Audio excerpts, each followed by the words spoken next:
الحلقة في القلب مشاعر أخفيها قد أشرقت الشمس عليها عن خطط السلام عليكم ورحمة الله وبركاته. بسم الله والحمد لله، الصلاة والسلام على رسول الله وعلى آله وصحبه ومن والاه، لا حول ولا قوة إلا بالله، أما بعد. أعوذ بالله من الشيطان الرجيم، بسم الله الرحمن الرحيم. وأيوب إذ نادى ربه أني مسني الضر وأنت أرحم الراحمين. Dan ingatlah Ayub alaihissalam ketika dia berdoa kepada Tuhannya, ya Tuhanku, sungguh aku telah ditimpa penyakit, padahal Engkau Tuhan yang Maha Penyayang dari semua yang penyayang. Shadaqallahul azim. Jamaah zuhur Masjid Agung Nurul Iman yang dirahmati oleh Allah Subhanahu wa taala. Senantiasa kita bersyukur kehadiran Allah Azza wa Jalla. Alhamdulillah, atas izinnya kita sudah hadir di rumah Allah ini dalam rangka melaksanakan kewajiban kita sebagai seorang muslim yang taat kepada Allah, yakni menunaikan fardu zuhur secara berjamaah. Kemudian salawat dan salam semoga selalu tercurah kepada baginda Rasulullah Muhammad sallallahu alaihi wasallam. Allahumma salli ala Muhammad wa ala ali Muhammad. Jamaah rahimakumullah, salah seorang nabi yang terkenal dengan kesabarannya ketika diuji oleh Allah Subhanahu wa taala adalah Nabi Ayub alaihissalam. Awal mula Nabi Ayub alaihissalam diuji oleh Allah Subhanahu wa taala dengan nikmat yang melimpah.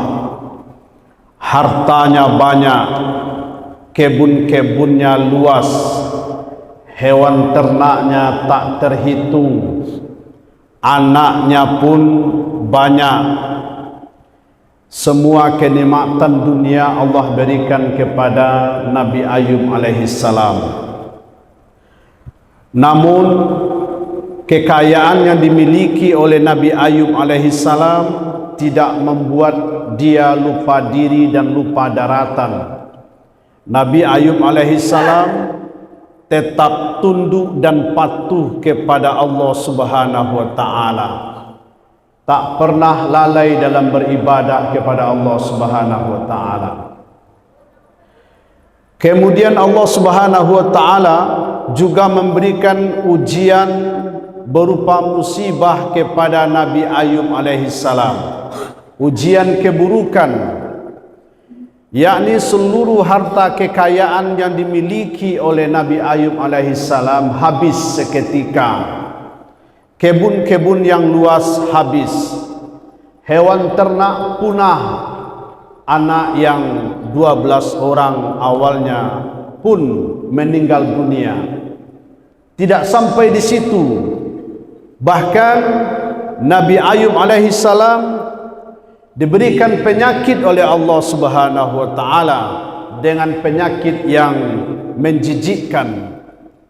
Seluruh tubuhnya mendapat penyakit kulit sehingga beliau harus diisolasi dari masyarakat. Dahulu ketika Nabi Ayub alaihissalam kaya, beliau dihormati, disegani, menjadi orang terpandang. Sekarang beliau sudah jatuh miskin, pangkat jabatan sudah tidak ada, kekayaan sudah tidak dimiliki lagi. dan akhirnya beliau harus diasingkan. Orang tidak lagi mendekat kepadanya. Yang setia selalu adalah istri tercinta. Jamaah zuhur yang dirahmati oleh Allah Subhanahu wa taala, dengan ujian yang keburukan yang Allah berikan kepada Nabi Ayub tetap bersyukur kepada Allah Subhanahu wa taala, dan beliau pun tetap tunduk dan patuh kepada Allah Subhanahu wa taala. Jamaah rahimakumullah, ujian yang serupa tentu juga akan diberikan kepada hamba-hamba Allah yang lainnya, termasuk kita semua. Karena janji Allah Subhanahu wa taala dalam Al-Qur'an, "Wa nabluukum bisyarri wal khairi fitnah wa ilaina turja'un." Dan sungguh kami pasti akan menguji kamu dengan ujian keburukan dan ujian kebaikan, dan kepada kamilah kamu akan dikembalikan. Jamaah rahimakumullah, kita semua pasti akan diuji oleh Allah dengan harta, dengan kemiskinan, diuji oleh Allah dengan kesehatan dan penyakit, diuji oleh Allah dengan waktu lapang dan waktu sempit. Bagaimana kita menyikapi ujian yang Allah Subhanahu wa taala berikan itu? Kadang orang, jamaah rahimakumullah, ketika diuji dengan ujian musibah, dia sedikit tersadar, dia sedikit tersentuh hatinya, lalu dia tetap cepat kembali kepada Allah Subhanahu wa taala ketika diberi ujian musibah. Tapi ketika diberikan ujian kenikmatan oleh Allah Subhanahu wa taala, diberikan harta, dulu berjalan kaki sekarang sudah punya mobil mewah, dulu mengontrak kini sudah punya rumah kontrakan, dulu menganggur kini sudah menjadi bos besar. Bagaimana seorang muslim menyikapi itu? Ada yang sebagian orang justru alhaakumut takatsur, bermegah-megah telah membuat dia menjadi lalai. Tidak sempat lagi solat zuhur berjamaah, tidak sempat lagi mendengarkan wirid pengajian, tidak sempat lagi pergi menjenguk ada warga yang meninggal di komplek kita.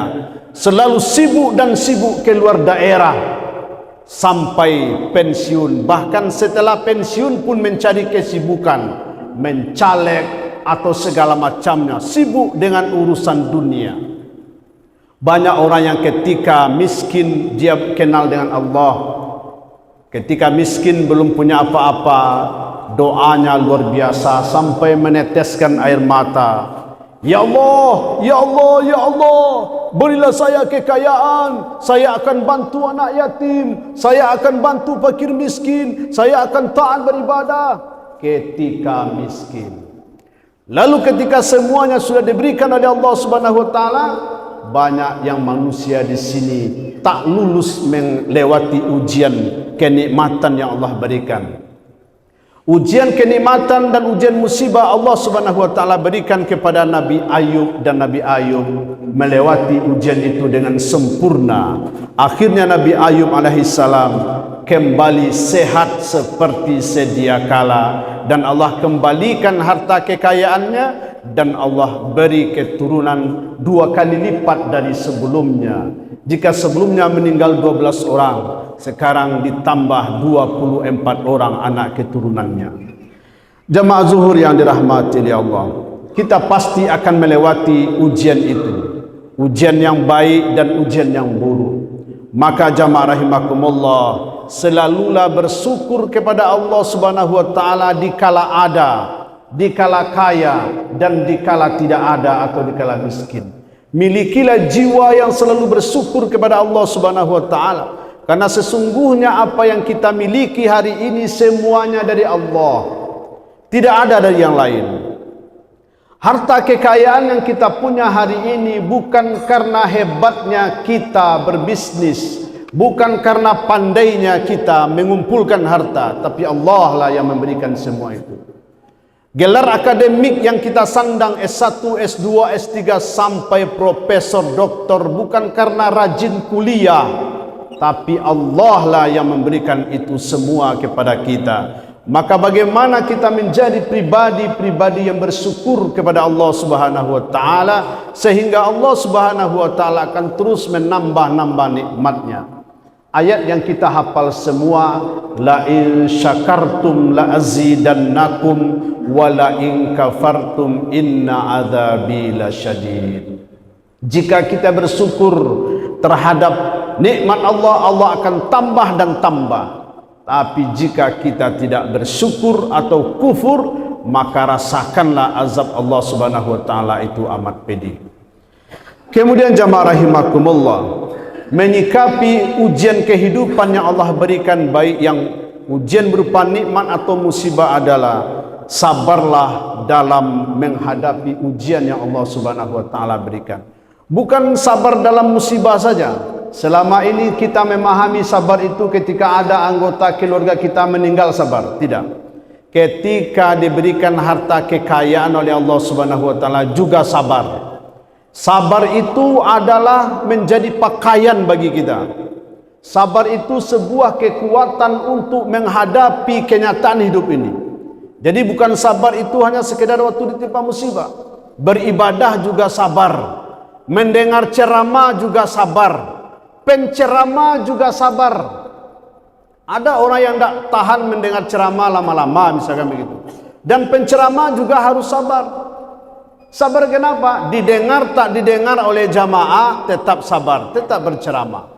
Maka jamaah rahimakumullah, sabarlah dalam menghadapi hidup ini seperti sabarnya Nabi Ayub alaihissalam. Semoga ini menjadi renungan bagi kita semua, dan mari kita jadikan tauladan Nabi Ayub alaihissalam yang sabar menghadapi hidup. Camkanlah, fa'tabiru ya ulil albab la'allakum turhamun.